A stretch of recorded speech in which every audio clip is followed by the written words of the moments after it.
इसे अम्बाला से आचार्य अनुपम ने पूछा है, गुरु नानक का सत्य नाम क्या है? गुरु नानक देव जी को कालीबेन नदी के किनारे पंजाब में 1506 ईस्वी में ज्ञान प्राप्त हुआ, संबोधि घटित हुई।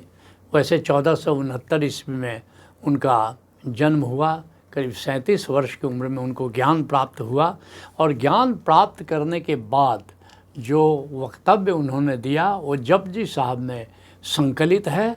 और जो पहले पहले शब्द जो उनके मुख से निकले हैं, जैसे जेठ की तपिश के बाद आषाढ़ की बारिश आए या पतझड़ के बाद पहली पहली कोंपले वृक्ष पर फूटे, गुरु नानक देव जी की ये वचन कुछ ऐसे ही हैं।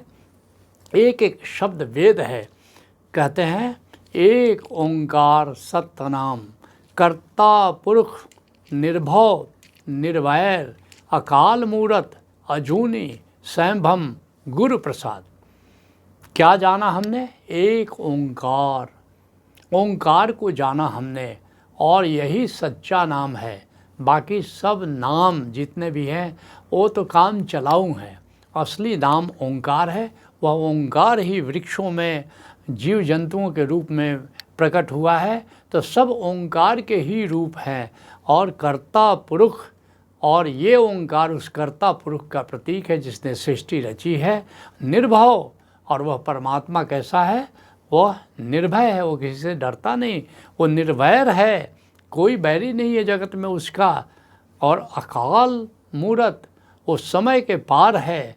अजूनी, वो योनियों में नहीं आता। स्वयं, उसकी रचना किसी ने नहीं की, वो स्वयं प्रकट हुआ है। और गुरु प्रसाद, और कैसे जाना जाता है?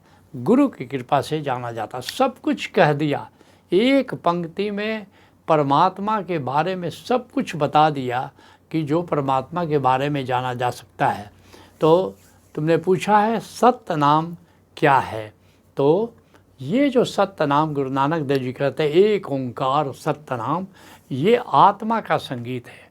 हमारी आत्मा में एक अनवरत निरंतर गूंज हो रही है, एक दिव्य संगीत हमेशा गूंज रहा है। और ये गूंज सर्वव्यापी है। ऐसा नहीं कि केवल हमारी आत्मा में, ये सर्वव्यापी है। सब जगह इसकी गूंज विद्यमान है। सारे आकाश में इसकी गूंज हो रही है। और जहाँ जहाँ आकाश है सब जगह गूंज हो रही है। और आकाश तो सब जगह है, यहाँ तक कि पत्थर के बीच भी स्पेस है, वहाँ भी आकाश विद्यमान है। आकाश सर्वव्यापी है और आकाश में ये गूंज हो रही है, तो ये गूंज भी सर्वव्यापी है। सभी धर्म ग्रंथों ने इसकी चर्चा की है और इसे कई नामों से पुकारा जाता है।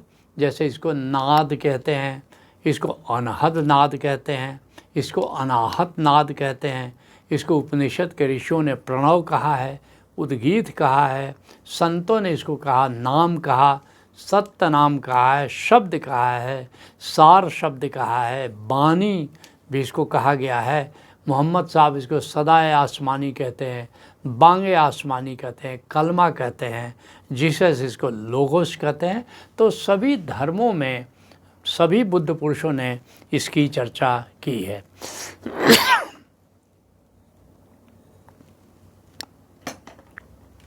संत नामदेव कहते हैं, सबय घट राम बोले।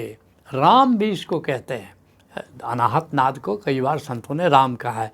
कहते हैं सबय घट राम बोले, सबके घट में, सबके अंतर आकाश में नाद की गूंज हो रही है। राम बिना को बोले रे। और एक और बात है कि हम जो भी बोलते हैं, हमारे भीतर की आवाज़ जो है, हमारे भीतर जो संगीत गूंज रहा है, उसके कारण ही बोल रहे हैं। अगर हमारे भीतर वो नाद नहीं हो, हमारे भीतर वो आत्मा नहीं हो, तो हम कुछ भी बोल नहीं सकते। राम बिना को बोले रे। इसलिए सूफी बाबा एक बड़ी प्यारी बात कहते हैं कि ना तो हम बोलते हैं ना तो तुम बोलते हो, एक माटी का पुतला बनाकर उसमें खुद ही खुदा बोलता है। ये जो ओंकार हमारे भीतर है, इसके चलते ही हम कुछ सांसारिक बातें भी बोल पा रहे हैं।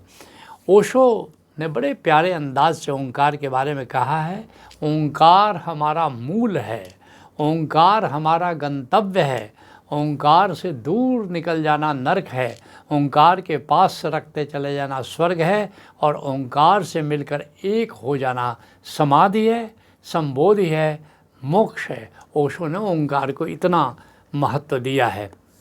यारी साहब एक बड़े प्यारे संत हुए, कहते हैं तब तक लग खोज चला जावे जब तक मुद्दा नहीं हाथ आवे।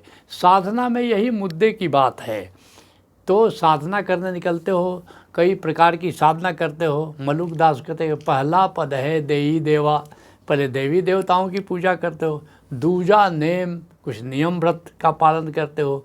तीजा आचारा, सदाचारी बनने की कोशिश करते हो।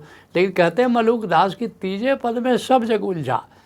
सदाचारी होना चाहिए, बस यहीं सारा सत्संग इसी पर केंद्रित होता है, यहीं लोग अटक जाते हैं। चौथा परंपरा, लेकिन जो तुरिया पद है, चौथा है, ये वो क्या है? अब मैं अनुभव पद ही समाना।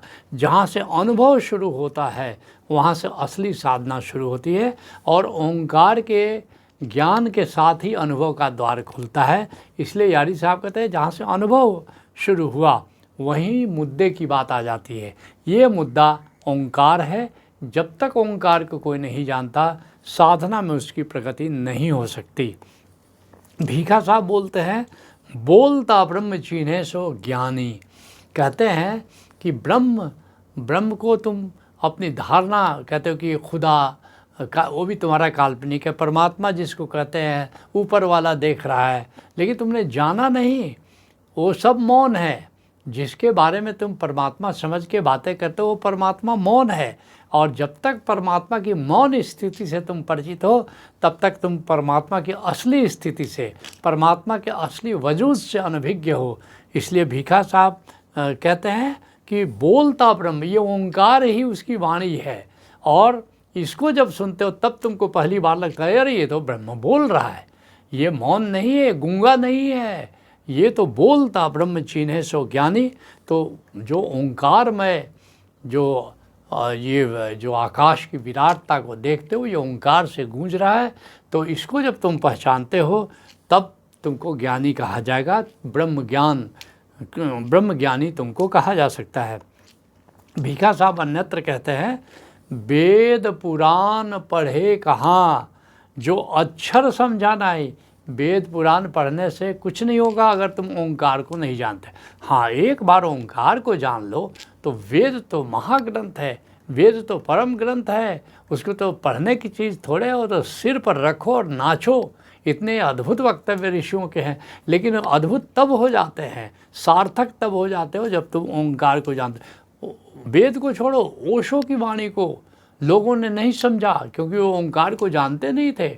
लेकिन ओशो धारा में तुमने ओंकार को जाना तो ओशो की बातें बड़ी समझ में आने लगी हैं। तो ये बड़ा महत्वपूर्ण है कि जब तक अक्षर को अर्थात ओंकार को नहीं समझते हो तब तक वेद और पुराण की बातें, धर्म ग्रंथों की बातें, ऋषियों की बातें, बुद्ध पुरुषों की बातें समझ में नहीं आएंगी। सुंदरदास कहते हैं हमारे गुरु देनी एक जड़ी, हमारे गुरु ने एक बड़ी अद्भुत जड़ी हमको दे दी है।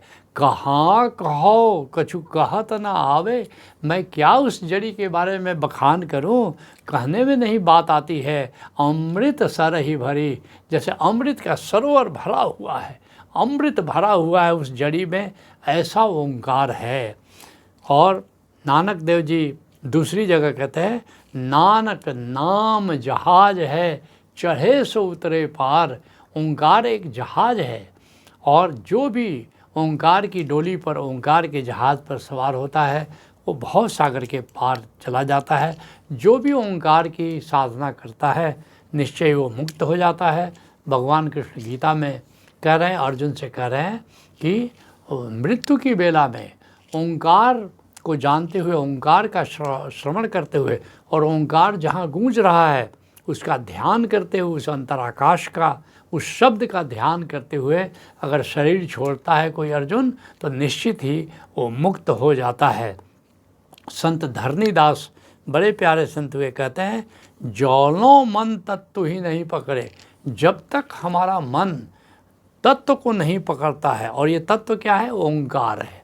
जब तक ओंकार को नहीं पकड़ता है तौलों कुमति की वार न टूटे, तब तक ये कुमति नहीं जाती है, दुर्मति नहीं जाती है, सुमति प्रकट नहीं होती है, दया ना ही उगरे, तब तक हमारे भीतर जो सद्गुण होते हैं, जो पॉजिटिव क्वालिटी, पॉजिटिव जो गुण है, दया है, प्रेम है, करुणा है, संवेदना है, ये सब गुण हमारे जीवन में प्रकट नहीं होते। इसलिए ओंकार को जानना बहुत ज़रूरी है।